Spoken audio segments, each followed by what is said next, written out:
एक बहुत प्राचीन कुलीन परिवार में एक छोटा बेटा शिक्षा के लिए बाहर जाने को है। उसकी उम्र सिर्फ 7 वर्ष है। उसका बाप उससे कहता है कि हमारे घर से आज तक जो भी आदमी पढ़ने गया है वो कभी बिना पूरी शिक्षा किए हुए वापस नहीं लौटा। और हमारे घर की ये रिवाज और ये संस्कार रहा है कि छोटे से बच्चे को भी जब हम घर से विदा करते हैं शिक्षा के लिए गुरुकुल जाने को, तो बच्चा पीछे लौट लौट के नहीं देखता, क्योंकि पीछे लौट लौट के देखने के हम बहुत दुश्मन हैं। हम जब घर से किसी को विदा करते हैं बच्चे को शिक्षा के लिए, जब मेरे बाप ने मुझे विदा किया था तो उसने कहा था आंख में आंसू ना आए, क्योंकि आंख में अगर आंसू आए तो फिर ये घर तेरा नहीं है, फिर लौटना नहीं हो सकेगा। हम रोते आदमियों को घर में प्रवेश नहीं देते। यही मैं तुझसे कहता हूं कि कल सुबह 4 बजे तुझे भेजा जाएगा गुरुकुल। एक नौकर तुझे घोड़े पर बिठा के छोड़ने जाएगा। 1 मील दूर पर मोड़ आता है, वहां तक तुझे घर दिखाई पड़ेगा, लेकिन लौटकर पीछे मत देखना।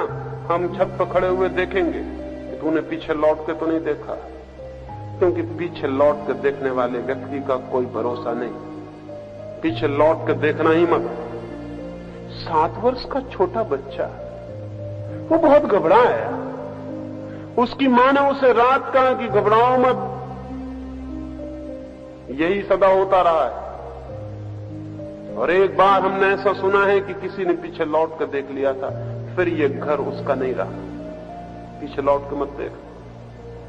वो 7 वर्ष का बच्चा रात भर सो नहीं सका कि मां बाप को पीछे लौट के नहीं देखेगा, अपने घर को लौट के नहीं देखेगा, आंख में आंसू नहीं लाने, पीछे लौट के नहीं देखना। 7 वर्ष के बच्चे से ऐसी आशा, हम कहेंगे बड़े कठोर थे वे लोग, बड़े दुष्ट थे।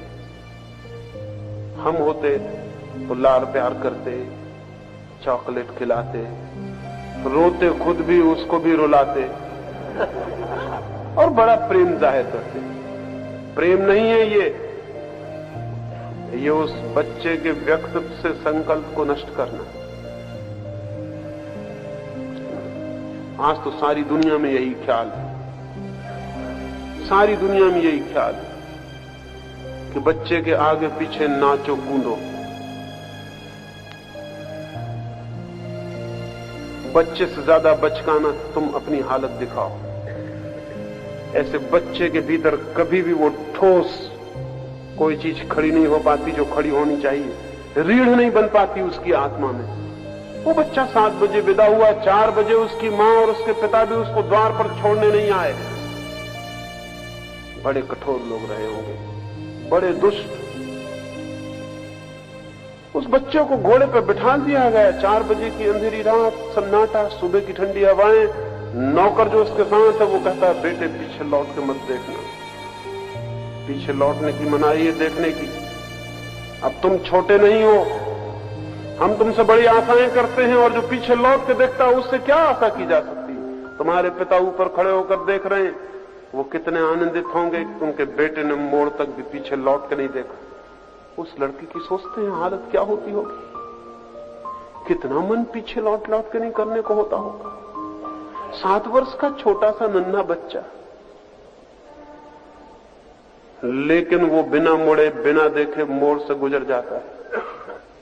उस बच्चे ने बाद में लिखा कि कितनी अद्भुत आनंद की अवस्था मुझे मालूम हुई जब 1 मील गुजर गया और मैंने पीछे लौटकर नहीं देखा। वो स्कूल पहुंचा है, सुबह सुबह अपने गुरुकुल पहुंचा है। उस गुरुकुल का जो भिक्षु है जो उसे दीक्षा देगा, वो उसको दरवाजे पे मिलता है और कहता है कि प्रवेश के नियम है, हर कोई प्रविष्ट नहीं हो जाता। दरवाजे पर आंख बंद करके बैठ जाओ, और जब तक मैं दोबारा ना आऊं और खुद ना पूछूं तब तक आंख भी मत खोलना और उठना भी मत। और अगर तुमने बीच में आंख खोल दी और तुम भीतर आ गए या तुमने आसपास देख लिया तो तुम्हें वापस घोड़े पर लौटा दिया जाएगा। तुम्हारा नौकर बाहर प्रतीक्षा कर रहा है। और ध्यान रहे, तुम जिस घर से आते हो उस घर का कोई बच्चा कभी वापस लौट के नहीं गया है। और ये प्रवेश परीक्षा है। 7 वर्ष के छोटे से बच्चे को द्वार पर बिठा दिया। कोई पूछता नहीं उससे कि तुम्हारी मां दुखी होती होगी, आओ बेटे तुम्हारा इंतजाम करें। कोई पूछता नहीं, उसका सामान रखा है, उसका घोड़ा बाहर बंधा, उसका नौकर प्रतीक्षा कर रहा है। उस बच्चे को दरवाजे पर आंख बंद करके बिठा दिया गया, 7 साल के बच्चे को। वो शिक्षक भी बड़े कठोर और क्रूर रहे होंगे, लेकिन जो जानते हैं कि उन मां बाप और उन शिक्षकों से दयावान और कोई भी नहीं। वो बच्चा बैठा है, स्कूल में बच्चे आ रहे हैं, कोई उसको धक्का मारता है, कोई कंकड़ मारता है, बच्चे बच्चे हैं। कोई छेड़खानी करता है, लेकिन उसे आंख बंद रखनी है, चाहे कुछ भी हो जाए, क्योंकि आंख अगर बंद नहीं रही तो वापस लौटना पड़ेगा। किस मुंह से पिता के सामने खड़ा हो जाएगा कि मैं वापस आ गया? उस घर में कभी कोई वापस नहीं लौटा। वो छोटा सा बच्चा, सुबह की उस धूप बढ़ने लगी है, मक्खियां उसके चारों तरफ घूम रही हैं, बच्चे पत्थर मार रहे हैं, जो निकलता है वही धक्का मारता चला जाता है। वो आंख बंद किया है, भूख जोर की लग रही है, प्यास लग रही है, लेकिन आंख खोलनी है ना उठना है। दोपहर हो गया, सूरज ऊपर आ गया, सिर पे छा गया, पता नहीं क्या हो रहा है, कोई आता नहीं, कोई बोलता नहीं। उसे आंख बंद किए बैठा है, उसने आंख नहीं खोली, झपक कर भी आंख नहीं देखी। सूरज ढलने के करीब आ गया, सांझ आ गई, वो भूख से तड़पा जा रहा है। वो गुरु और 10-15 और भिक्षु आते हैं, उसे उठा लेते हैं और कहते हैं तू प्रवेश परीक्षा में उत्तीर्ण हो गया, तेरे पास संकल्प है, अब आगे कुछ हो सकता है, तू भीतर आ।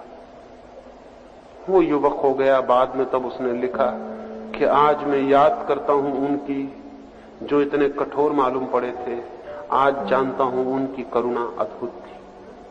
हमारी करुणा बहुत अद्भुत है, और हमारी करुणा सब लोच-पोच कर देती है, सब इम्पोर्टेंट कर देती है। और हम दूसरे के प्रति भी ऐसे ढीले हैं और अपने प्रति भी ऐसे ही ढीले।